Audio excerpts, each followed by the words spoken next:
Tinulang isda. Isang klasikong Filipino fish soup na nakakaaliw at masarap, tiyak na dadalhin ng dish na ito ang iyong panlasa sa mga isla at mauunawaan mo sa lalong madaling panahon kung bakit paborito ito mga Pilipino. Ang tinulang isda ay isang klasikong Pilipino tinola na sopas ng isda na kilala sa nakakaaliw tangy at malasang lasa nito. Karaniwan itong ginagawa gamit ang sariwang isda at iba't ibang gulay at pampalasa. Ang ulam na ito ay isang go-to meal para sa maraming Pilipino.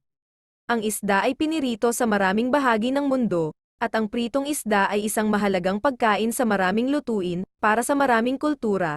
Ang pritong isda ay dating nagmula sa pescado frito, at ang tradisyonal na fish and chips dish ng England na maaaring naging inspirasyon nito.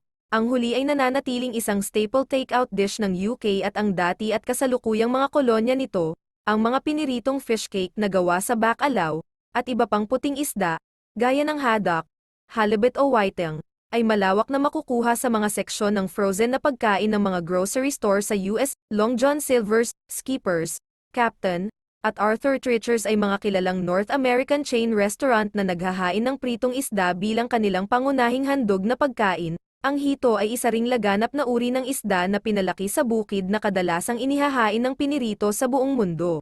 Ang isang klasikong recipe ng pritong isda mula sa France ay nag-iisang Meunier.